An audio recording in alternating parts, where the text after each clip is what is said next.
Happy Sunday, everyone. Um, as always, please like and subscribe. I appreciate the support.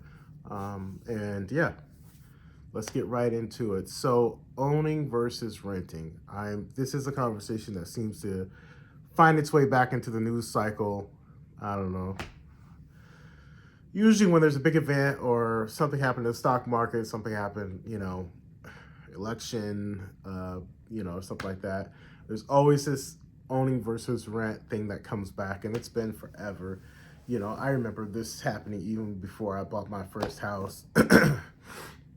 Excuse me, I'm still getting over a little head cold here, but wanted to come on and make a video for you guys because this is starting to cycle up.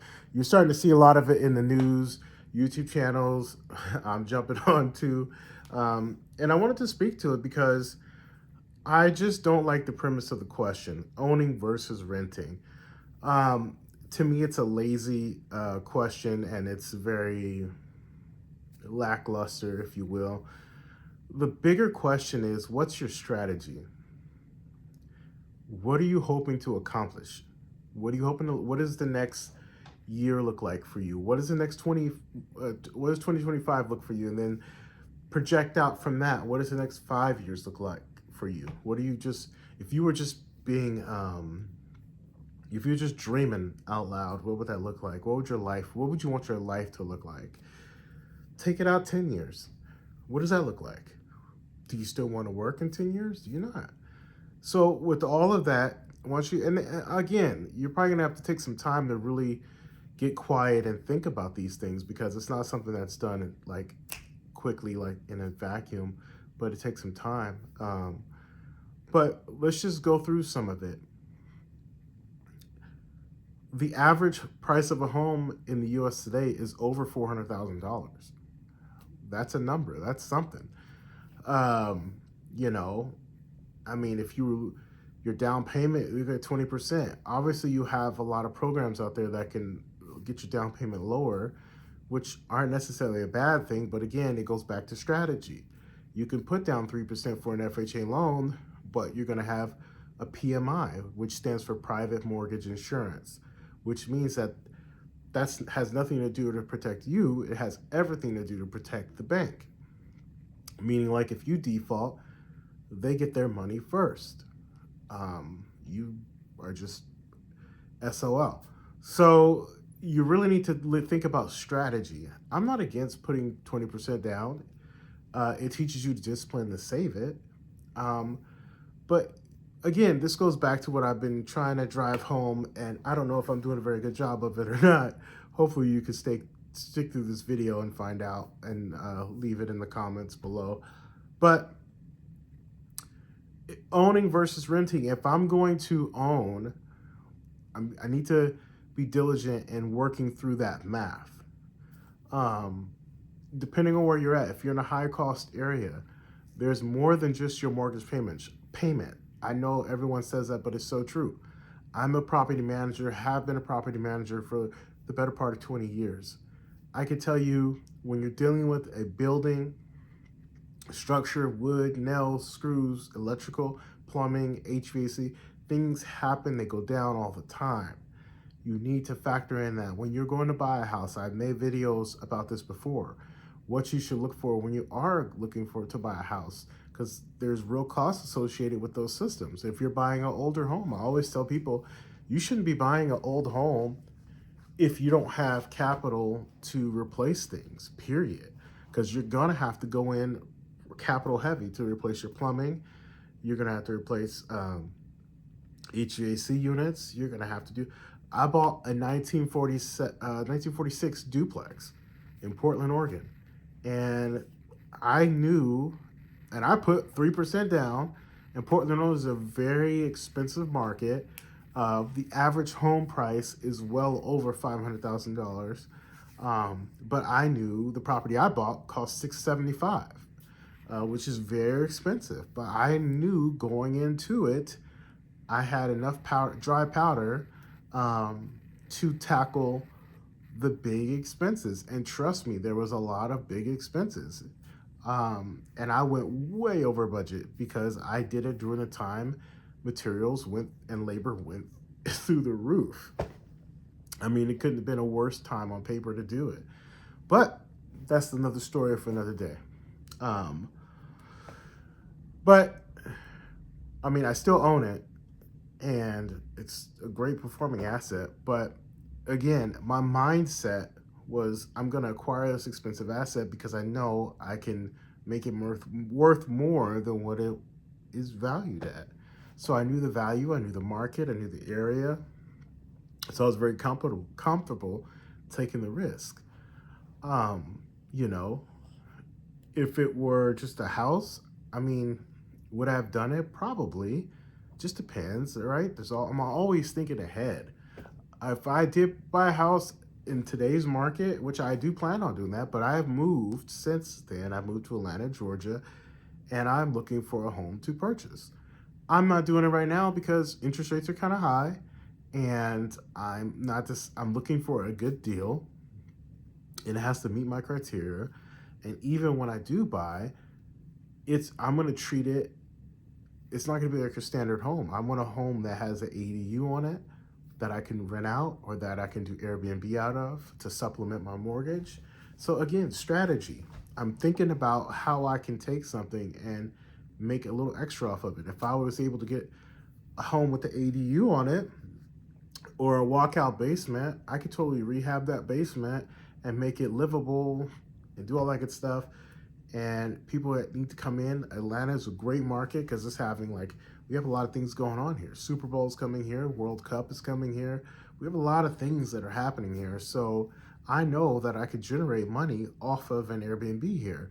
Or I could just rent it out to a student or something. I don't know. But again, I'm not going into it with the intention of it's just going to be my family's home. Yes, it's going to be that, but how can I pivot off of that and generate some income to supplement the mortgage? And then, so you got to be thinking ahead of this. You can't just like, oh, I just want to buy a home because I don't want to live with anyone. Well, okay, but you better be prepared to pony up and pay these expensive prices. Now, I'm a big ruler. I'm a big, um, I'm real big on not paying list price for things. I don't care how good the deal is. We cannot afford to pay list price right now. It's a terrible market to do that. And I think that right now is a time where you can actually go in and play hardball. Most people get scared of that, or most people get so emotional about real estate that to me, it's just laughable. It's a house. Don't go into it with your feelings and emotions. Go into it with information and data, knowing what you want to do to it. Uh, if you wanted to turn part of it into an Airbnb and where you can manage it because you're right there, so it's easier to manage, do that.